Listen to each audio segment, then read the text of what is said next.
Paul Pierce spitting or tripping saying he's the greatest pure scorer in NBA history? I mean, I'm not fighting his argument. I'm not fighting what he's saying because he could score from 3 different levels. I kind of caught Paul probably later in his like career, so he definitely is talking truth though about him scoring and being able to put the ball in the rim. So I'm not fighting. When you say caught him later, is that you on that team, right? What team? That one with the game winner. No. You not on that? Or you was on the Wizards with him? No. You was on the Wizards with him? No. I caught him early Boston. Oh. So I love Paul Pierce, Inglewood legend, Inglewood curl. I modeled my curl after him growing up. I mean, but he can't score. He can't score. It was. That's why I had the Greatest pure 34. scorer ever. So when you hear Paul Pierce say that, is he spitting or tripping? He's one of. One of. I like 100%. for sure. Yeah. Everybody can say what they want about themselves. Steph said he's the greatest.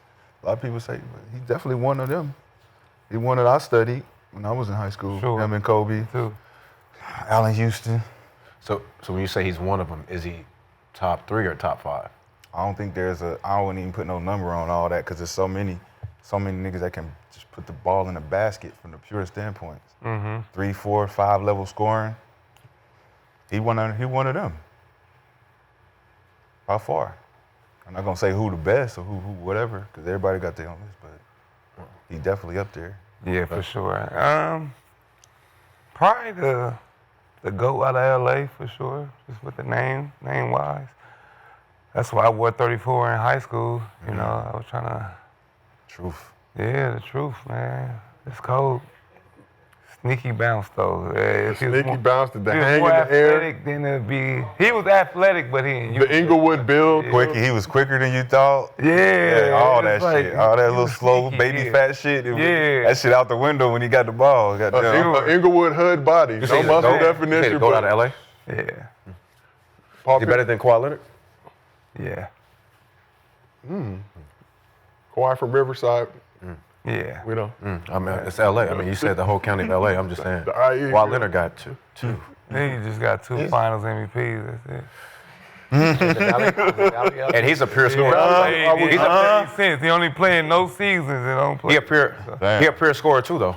No, he had to work for that. Kawhi Leonard? And that mechanic. Taft is LA had it. Unified, He so had that it. we'll He had say it. the He had value. that. I get it, but Kawhi Leonard just scored. He was a McDonald's All-American. Facts. From the start. Facts. So best Very scorer to come out of LA. I'm sitting on the couch with another good scorer to come out. The Valley does count, Gil. It does count. My Cleveland dog. High count. Oh, my dog. Grant, I said LA. Chatsworth. Paul Pierce spitting or tripping, saying he's the greatest pure scorer in NBA history.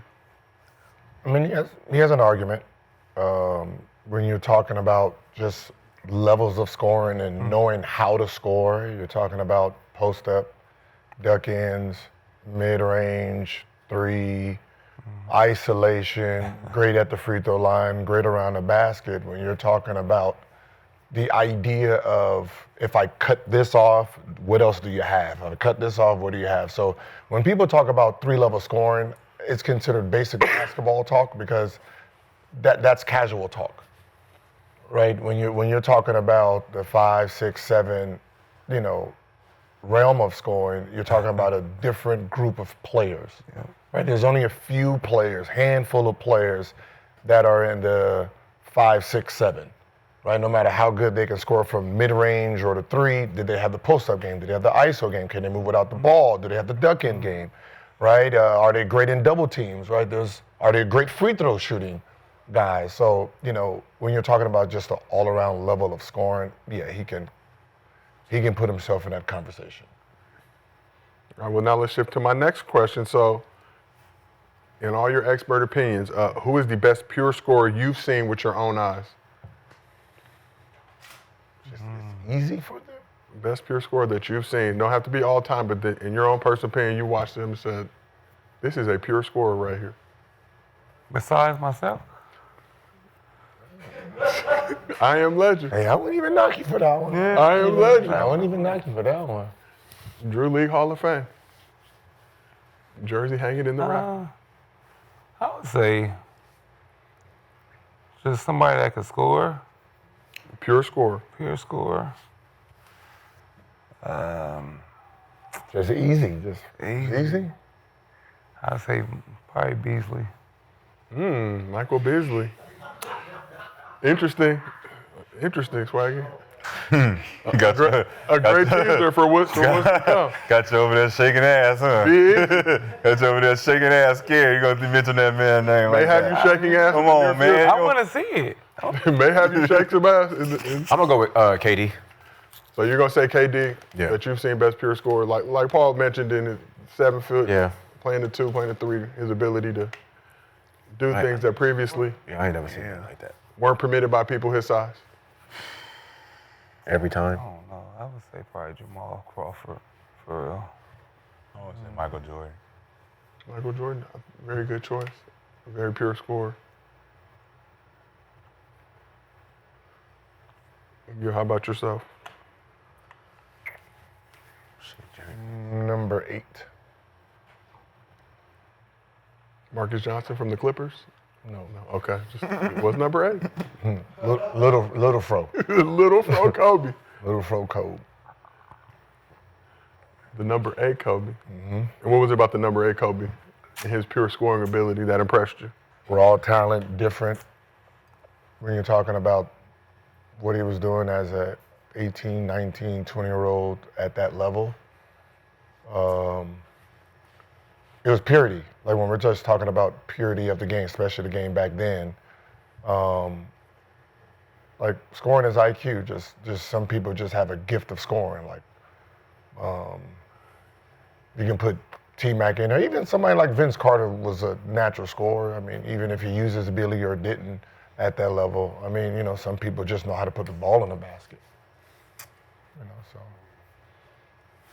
James Harden. I mean, you know what I mean? There's just people that just that's what they do. Hey, Wes. Like I'll put Nick in there.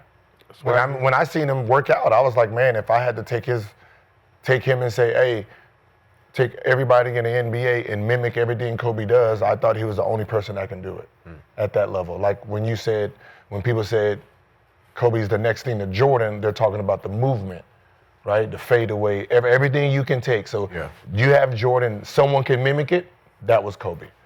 Somebody that can mimic Kobe, that was, Nick Young. Swaggy P, Nick. Swaggy, how does it make you feel to hear Gil give you a compliment here on Gil's Arena presented by Underdog Woo Woo? Yeah, that was nice. That was nice, man. That was nice. Is that glazing or is that? No, man.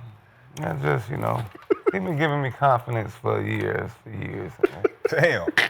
Me and him, we go way back. We've been shaking ass together for years, man. You shaking it to the left, I'm shaking it to the right.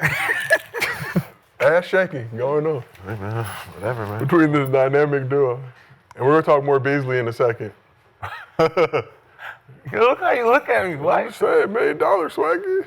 You better get him back. All up there popping ass, huh? Better get him back, Swaggy. You probably popping ass. You represent for the arena. I'm watching you represent for the arena. I'm on my vacation.